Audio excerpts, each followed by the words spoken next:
한국전쟁 당시 국민보도연맹에 가입했다는 이유로 일반 시민들이 재판도 없이 경찰과 군인에게 학살을 당한 일이 있었습니다. 희생자 수만 최대 20만 명에 달할 것으로 추정되는데요. 그중 예천 지역 일부 희생자들에 대해 진실화해위원회가 73년 만에 진실규명 결정을 내렸습니다. 김서현 기자입니다. 경찰로 30년을 일하다 지난 2006년 정년 퇴직한 뒤 고향 예천으로 귀촌한 74살 이용가 씨. 하지만 젊은 시절 경찰이 되는 길은 험난했습니다. 석연치 않은 이유로 순경시험에 내리 3번 낙방했던 이 씨. 그제서야 어머니는 어렵게 입을 떼셨고 아버지가 한국전쟁 당시 국민보도연맹 사건으로 돌아가셨다는 사실을 알게 됐습니다. 그 총소리가 막 나고 끝나고 난 뒤에는 나중에 소식이 우리 아버지 그거 돌아가셨다지 이래 되는 거예요. 그래서 이제 우리 엄마가 새색시 아닙니까? 새색시지 뭐. 가가지고 막 새끼줄에 묶여 있는 걸 이제 막 해치고 피범벅이 된 걸 이제 제키고 이제 이래가지고 이제 끌어낸 거예요. 하지만 아버지의 억울한 죽음을 규명하는 일은 쉽지 않았습니다.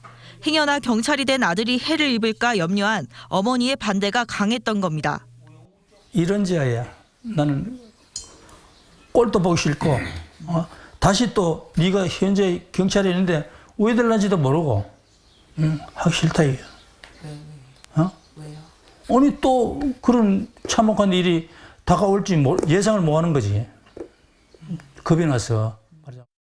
최근 진실화해위원회는 예천군에서 국민보도연맹에 가입된 주민들의 무고한 희생이 있었다고 인정했습니다.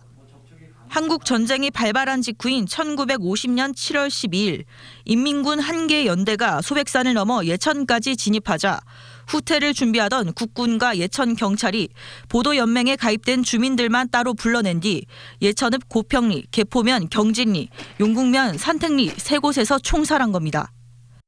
예천의 벼락고개라고 불리는 곳입니다. 진실화해의 일기조사에서 밝혀진 것만 40명이 넘는 마을 주민들이 이곳에서 무참히 살해당했습니다.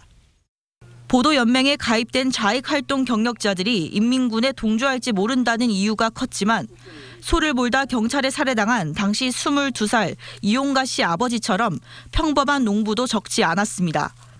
진실화해위원회는 예천 지역 주민 10명이 집단 살해된 사실을 인정하고 국가와 예천군의 사과와 명예회복 조치, 추모 사업 등을 권고했습니다. 하도 감격스러워서 가져오면서 바로 용궁